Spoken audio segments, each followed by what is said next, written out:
네, 아트앤토크 오늘은 경기도 장흥에 위치한 김구림 작가님의 작업실에서 인사를 드리게 됐습니다.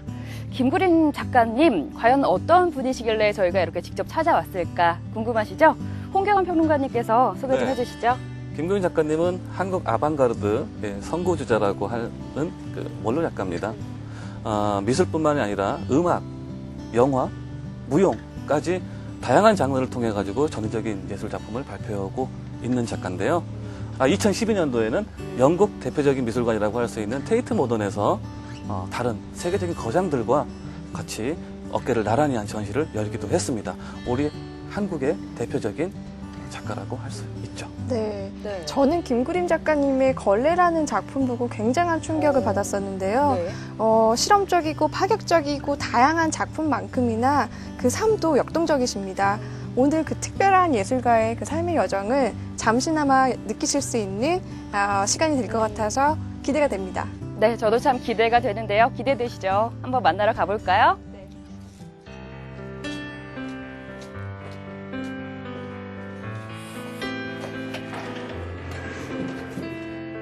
작가님. 안녕하세요. 어서 오세요.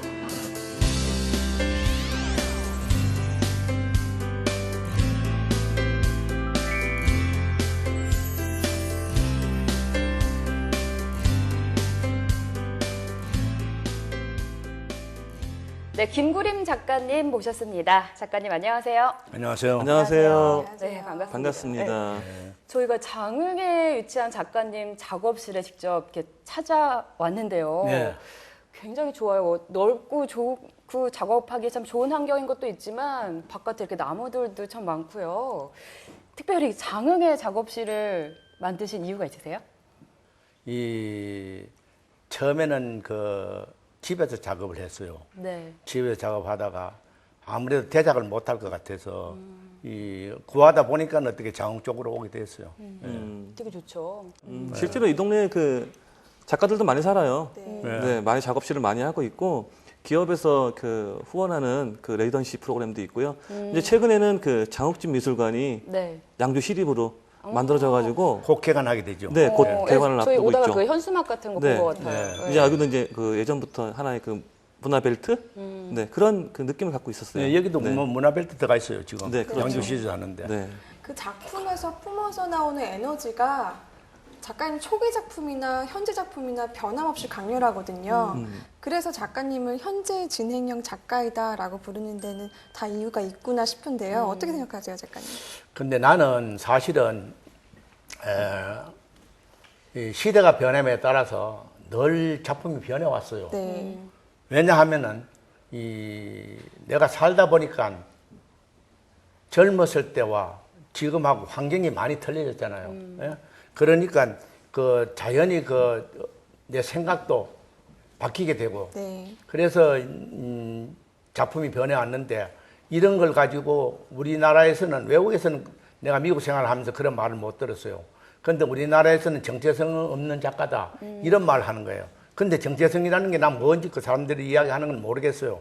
근데 우리나라에 보면은 초기부터 늙어 죽을 때까지 꼭 같은 작품을 뒤풀이하면서 그런 작가들이 많이 있어요. 네. 그렇다 해서 그 사람 나름대로의 어떤 생각이 있기 때문에 그렇지만은 나로서는 그것이 용납이 되질 않아요.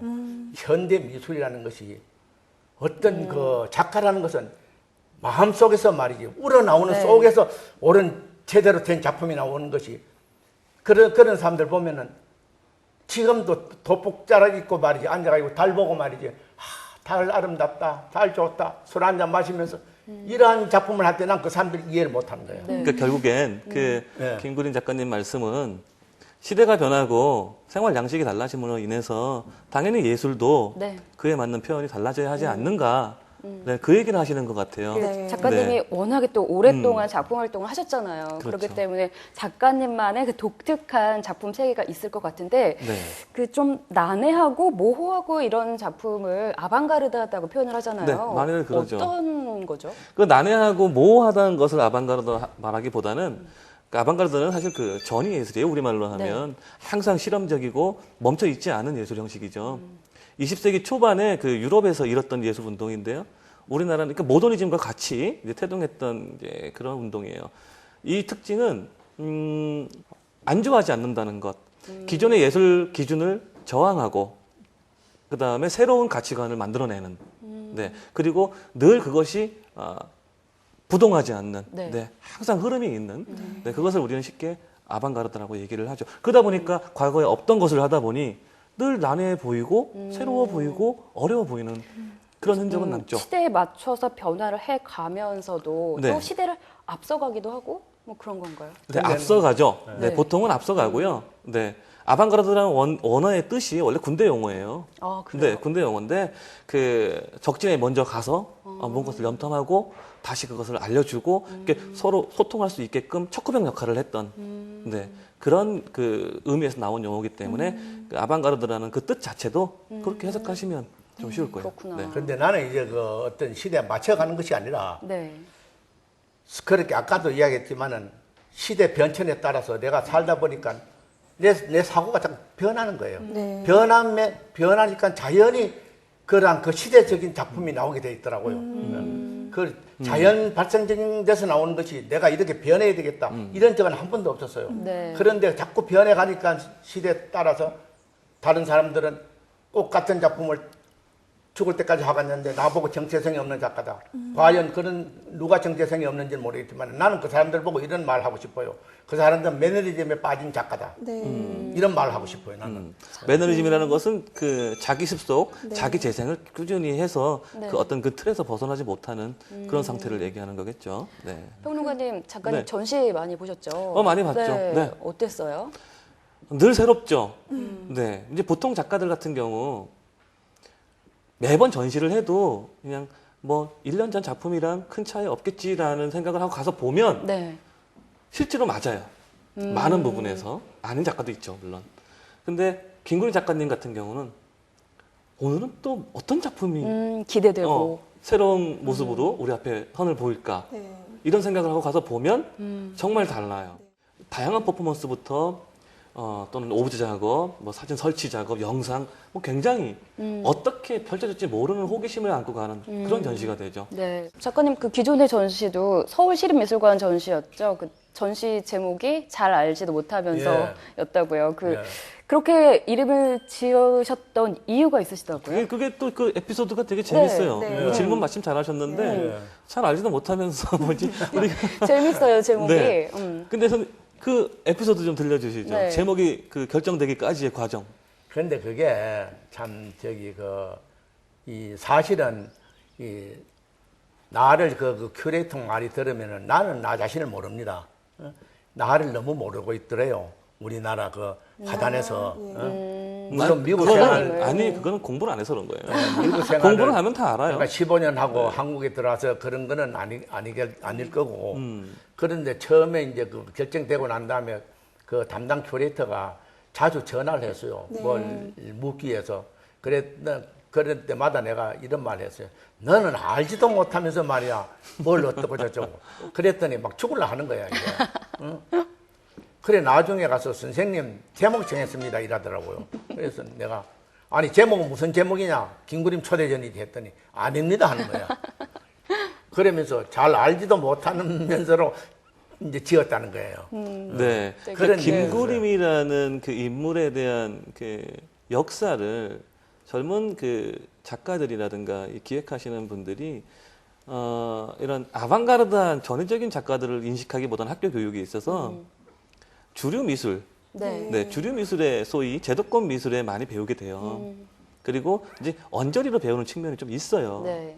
그러다 보니까 알지만 깊이를 모르는 거죠. 근데 김구림이라는 작가를 모르진 않아요, 대한민국 그렇죠. 미술계에서. 네. 그러나 깊게 물어보면 뭐지?